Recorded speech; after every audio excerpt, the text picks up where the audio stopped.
back, and we will finish the World War III scenario. Also, stay for the end of the video for the peace treaty. And, okay, well, let's continue this front. This front's going to continue a bit longer moving forwards, and then it's going to collapse. With them attempting to reach the Austrian border. With them succeeding in this advance, as they then advance into Hungary. With what's left of Ukraine and Romania being about to fall. In Poland, they move more in. While in the Bulgaria, they move south and they finally take out Albania, Northern Macedonia, moving into Greece, taking a Greek city. With the advance against Turkey, advancing even further. And while the advance in Finland, they manage to move it across the northern area, but doesn't get very far. Now against India, well, that's another story. Within the south, they managed to advance even further, as they never managed to freeze this front, or stop it. And then along here, a tiny advance is made, but India, chances are, will be able to resist this. With China moving into Malaysia, with the goal of using this to launch a blockade in the Strait of Malacca, but really they don't know that they can shake different routes.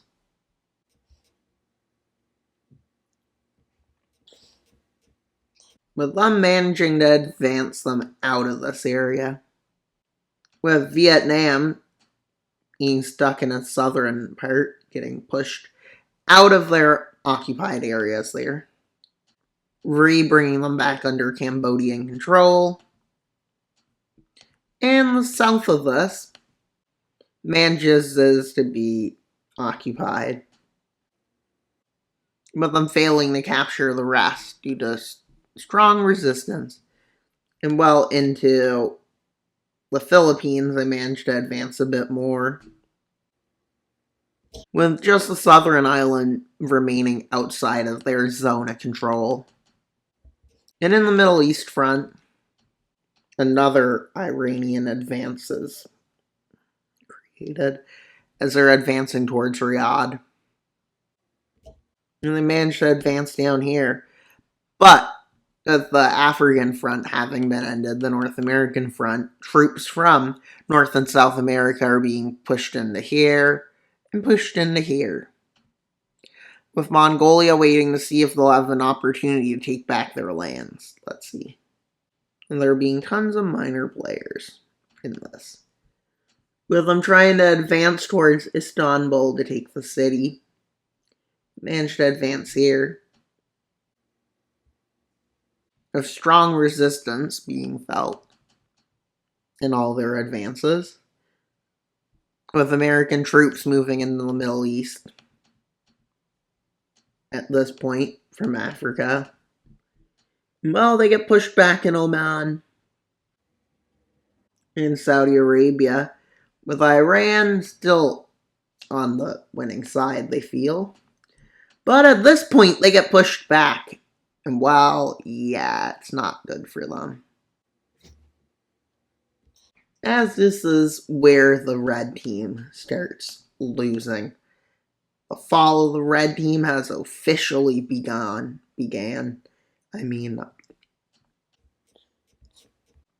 With the front that they launched from Iraq being completely pushed back. As they manage to re-liberate Qatar and Bahrain. With this advance not stopping.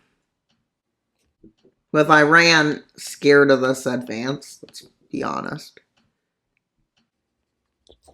As this is where the fall has truly begun. With the fall of Iraq beginning. Let's hope Israel isn't doing bad things. As they advance in across the front into Iraq. With the Battle of Iraq, the Iraq campaign breaking out. To try to keep Baghdad from falling, the Iranians end up losing lands as Turkey takes them back. Knowing they're focused on Iraq, Turkey and Israel continues a campaign into Syria, with them then moving into Iraq. As they move into the lesser powers, with Iran losing control of Baghdad and then a lot of northern areas. But here, this front, now another front starts falling, and not the main front against India, no, the smaller front. Still important, with some resistance still being felt in these lands as they side with India. Rapid advance in the fall of Dhaka marks the big defeat in this front by China, with China falling back significantly in this front, with it being the first defeat China faces. And while at this point, forces can be used to invade Myanmar, well, the liberation of Vietnam begins. Not really. A Vietnam counteroffensive begins as troops land in the southern part, pushing Cambodia out. They also land in Malaysia, and they move up towards Thailand. And while Vietnam manages to start moving itself back, as China marks a big defeat in this region, with them recapturing the current falls in the Philippines. China's marching into defeat after defeat at this point, with Turkey managing to march the Russian and Serbian forces along with Greece as they move back, recapturing lands. Same within the northern part of Serbia's advance. With advances from the south, taking back Albania, Macedonia, northern Macedonia, and Montenegro, Bosnia, and then they move here to encircle Serbia off. And thus, with this, they have recaptured their lands. And thus, they move in against Serbia. Thus, they push north into Ukraine, recapturing Odessa, and taking out Transnistria, with forces being forced to withdraw. As they risk encirclement, they manage to withdraw, with Russia marking its first major defeat of this war, which spills into Poland's front, with the lands in northern Poland being re-liberated from Russian control, and they see stuff that isn't what they expected. Russia isn't being good. And then they manage to march into Belarus. And while Belarus, they don't like this. With there being three major powers, China, Iran, and Russia, and well, they don't want to betray Russia, with Russia being seen as the easier target, with Finland launching a counteroffensive. And Finland fully kicks the Russians out, with Russia being very angry about this, with China not able to send more forces or support. Russia is pushed out of the Baltics almost completely. Now, yes, China's not in a winning place, as Russia began to fall. With Iran trying to hold its front, because Pakistan and Iran, they're the second, fourth major powers in this red team. With them moving into key lands, even though this invasion is practically impossible, if there's any resistance. No, it's not actually impossible. It seems like it would be very hard, but it depends. With Turkey pushing Russia out of their territory and out of the territory of Georgia. And then they move in and take out Armenia. And then they take more lands from Iran. With Azerbaijan being re-liberated. With the liberation campaigns causing the map to look like this. And well, I'll color them in blue when they become fully occupied. Well, China's not doing the best now. But they're holding much stronger than Iran is right now. Within Russia's stalemate starts to take a hold in Europe. But against Iran, they also take the time to secure the strait. Over the course of a long while, this starts to form a spearhead. This spearhead forms, and they manage to use it to move towards Tehran. With the capture of Tehran and the people being fed up, they overthrow this. Let's hope the wrong people didn't get involved. With this new government being, well, overthrown and replaced. As forces realize Afghanistan is a dead end, they link up here. And they take out these lands. With Iran being overthrown. And with this, we can use the same as this color. With this being a major change in the front line. Thus leading them to become a powerful nation. For Iran and a major defeat for the red team. At this point, they decided to move in, take control of here. To move so they'll have a front to launch an invasion into Pakistan. The area to launch an invasion into Afghanistan and Tajikistan. With them to help India's front, they decide to launch an offensive through here. As the Battle of Karachi breaks out. With it being expected, this could be a big victory for India in America. With India crossing the border at this point, as Pakistan starts bringing forces into Karachi. And thus with this, India pushes this bulgy looking thing back. And revolutions take place in there.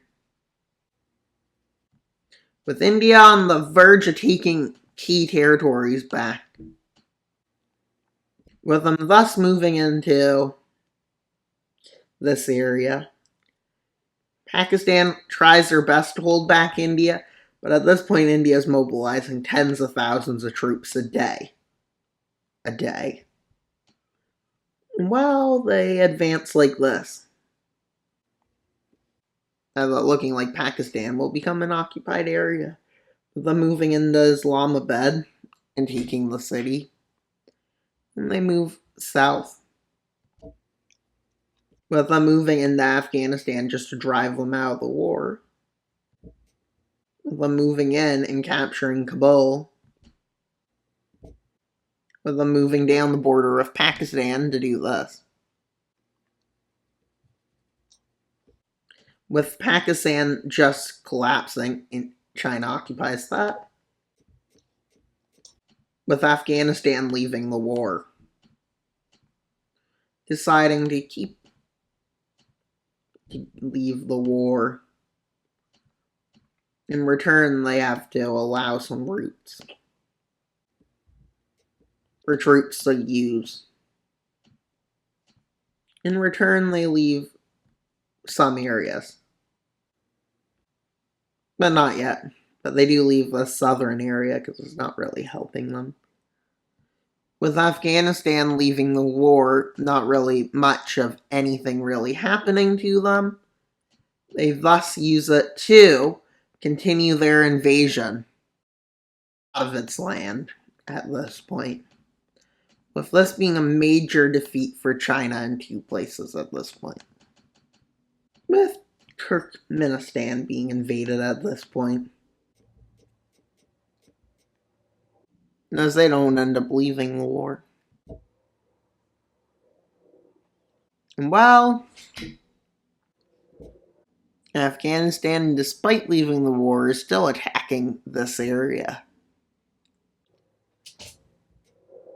Well, they managed to occupy all of this pretty fast. As they move into Tajikistan and move the front to connect with Turkmenistan, then moving up into Kyrgyzstan and Uzbekistan. With them being held back at this point. With the Battle of Ukraine, with Ukraine starting to fall. With the front line moving towards the Dnieper River.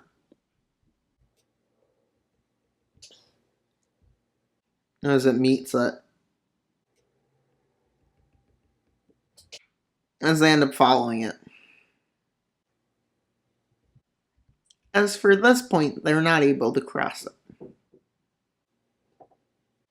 With the fall of Kiev. With them moving to the Dnieper River. With this being very bad for Russia. Because this is what leads to the fall of Belarus. With them even advancing into Russian territory. With this thus allowing them to cross the Dnieper River in the south. With them pushing down into the Kherson, Zaporizhia. With them reliberating lands occupied since 2014. And I would say it's probably a long time since. Might have even been 10 plus years since it started. It's a very big war. Probably like past 10 years at this point. With them giving Russia their first, basically probably a symbolic defeat. Retaking Crimea. One of their greater defeats at this point, because they were claiming it as their territory. Then they end up getting another major defeat in Abkhazia and in South Ossetia. With them being completely kicked out. With them being the nation at this point that's in the weakest position. India now moving into Myanmar. And Vietnam finally takes over Cambodia again. And parts of Laos again. With them moving in towards... And then they take Bangkok. Well... They move up and connect the forces. Like this. And then they connect it up like this. Moving north. Well, they move south. Well, that is a big defeat in the Myanmar front. Now let's go to the Russia front. There they launch advances into the south. Not really the most successful, as they don't get far.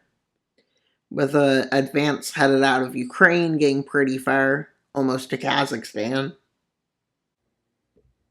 With them also moving into these lands towards St. Petersburg and these lands. With them having their major victory against Russia in the Karelian and Kola Peninsula and Karelia. With Russia struggling to supply this region, it collapses out of their hands. As at this point, Kaliningrad manages to fall. And with Russia in a tough position, Kazakhstan starts to lose control of its front. As around the Caspian Sea, and at this point an advance towards Astana begins, and one from the south, cutting across Uzbekistan, with the goal to cut out this area, with them managing to. And they push back to where around here too. Well, eventually this is a very fast advance. Minus where China manages to keep them out of. With Astana being on the verge of collapse. It collapses, which leads to the fall of Kazakhstan on one front. And with this, they start advancing here, managing to take Volgograd and cut Russia off from this region, which is a key area. With the fall of Myanmar beginning, and the re-liberation of Thailand continuing. Well, at this point, we can, well, change the color here. And here. And here. And well, we also can change the color there. In a few different areas, we can change this color. In Cambodia, as Cambodia has fallen. Turkmenistan. And well, that's all. And Belarus. Well, they move in. In St. Petersburg, the battle breaking out. It'll last for a while. Quite a significant while, too.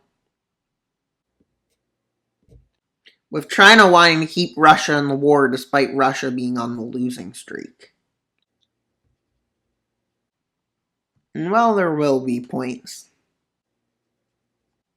I'm going to divide this video into sections unlike the last one.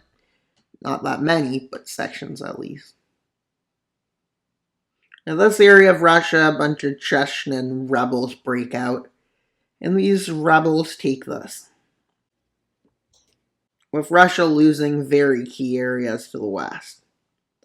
As they start moving north of Moscow and south of Moscow. With the Battle of Moscow raging on. In the east, Japanese troops managed to take over the island of Sakhalin from the Russians, and then they started advancing into Russia over here along with American and Canadian forces. With China in a bad position, they're about to be kicked out of the Philippines. With them getting wiped out of the Philippines. The fall of the Philippines is not good. With the fall of this and this, China falls out of Vietnam and Thailand. And you think that's bad? Nope. Wait. They also lose Laos and Myanmar in their occupation in India on this front. With them not expecting to be fighting on this front so soon. With this sending shockwaves through the leadership of China. And well, massive ones, not just small ones. With China and Russia's people being angry about the state of the war. With Kyrgyzstan managing to fall. And China starting to look like a fool in this region. With the liberation of Xinjiang from its bad areas. Unsafe, unfit, unsafe. Well, then they move in even further. And well, they move in to here. And then they move into there as they retake occupied areas for a while. With China having defeat after defeat until the front slows. Now, Russia at this point, St. Petersburg falls, and Moscow. With the front ending up over here. Yes, they get past the Ural Mountains by bypassing it. They get to here. As China basically occupies it at this point. From this point forwards, you can call what's occupied here. I'm going to call it, this point, occupation zones, and we can just do this. As well, China's on the verge of collapse. Russia's on the verge of collapse. Well, Russia's already collapsed. With mass amounts of American forces, mass amounts of Canadian forces being sent into northern Russia, and this is a very successful advance. And they move in, and at this point, Mongolia decides they want to join. Under the thing, they get Inner Mongolia, and with this, they help advance in themselves. No, I'm kidding. They advance out of their borders, and well, at this point, China just falls out of Russia, and they become their, pretty much, at this point, yeah. North Korea manages to collapse, and they thus fall out of the Russian front, as Vladivostok falls. With China becoming a slow advance. With them managing to re-liberate Taiwan and South Korea, this is massive victories. And more than just massive victories for them against China.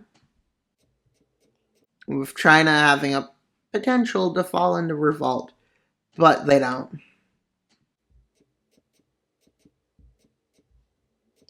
Well, let's see. With Mongolia, with a successful advance being launched from Mongolia into Inner Mongolia, China. Well, they managed to connect to here, thus collapsing small amounts of lands. And in Tibet, they started advancing with Chinese forces falling out of Tibet, and Xinjiang as a people joined this advance, as they're not very liking of this government. Well, from Taiwan, they land in, and they start taking land rapidly. And they land here. With China being on the verge of collapse, but fighting like Japan in World War II. And no, we're not nuking them. No. No one's getting nuked today. No war crimes in today's video. Please. Oh, please. It's too late now. I got all the war criminals fighting each other. Maybe they're weak enough that they'll stop committing war crimes. With all of Tibet falling. With them falling to here. With China's government at the verge of Beijing falling. Their capital. With them capturing the government. And yeah, they do some fun stuff with the government. Very fun stuff. And the government has fun.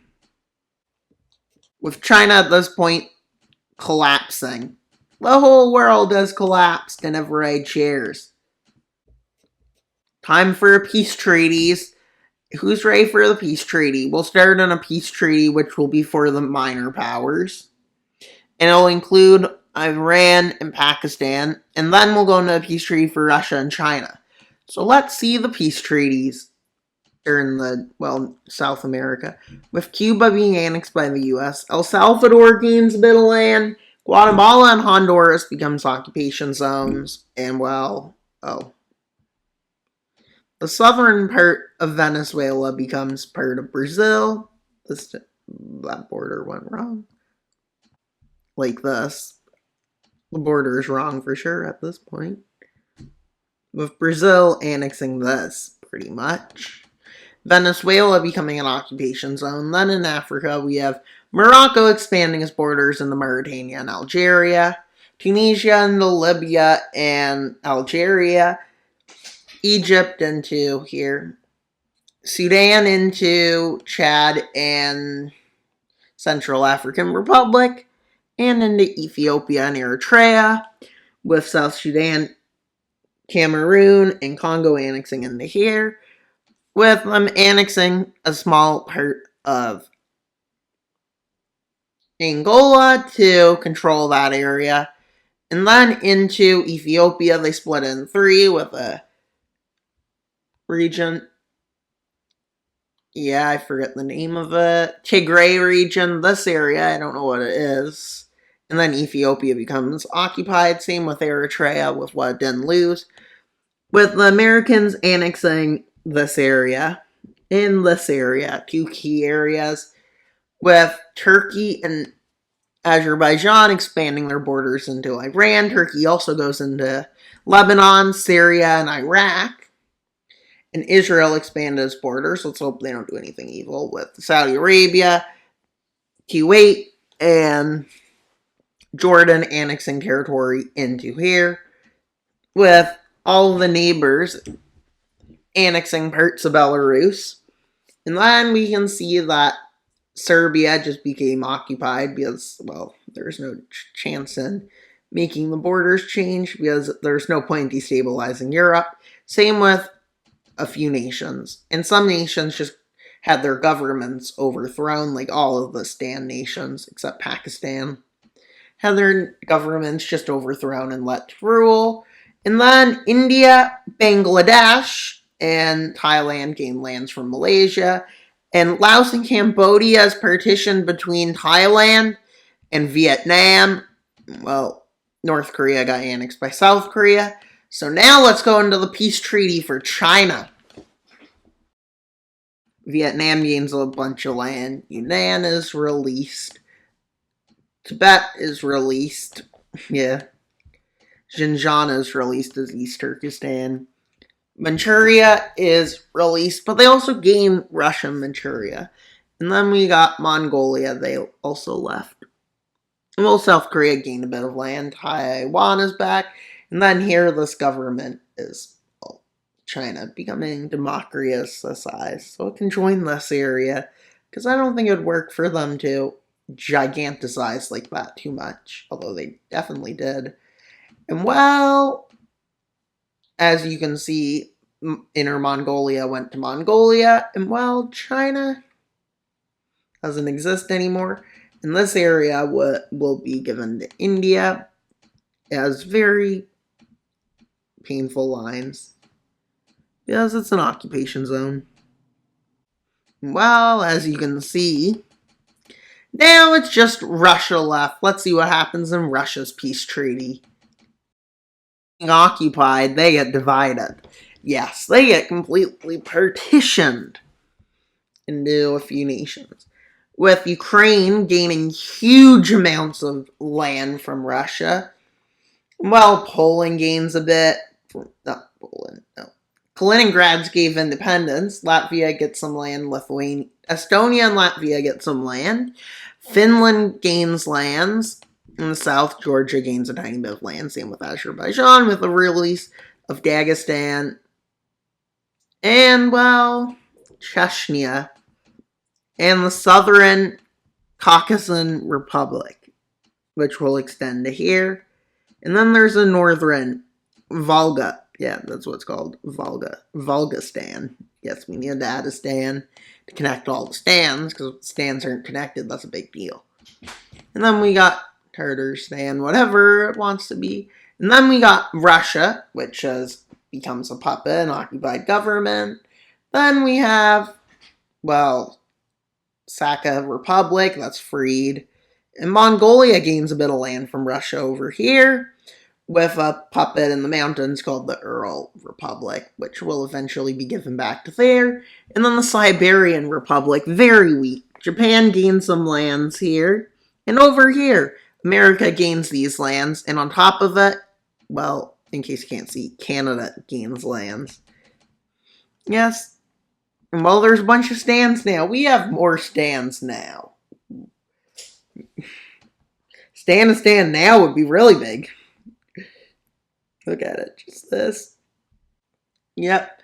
And well, that's all for What If World War III happened in 2026. So please subscribe and click on one of the videos you see. And that's all for today's video, Wild Mapper.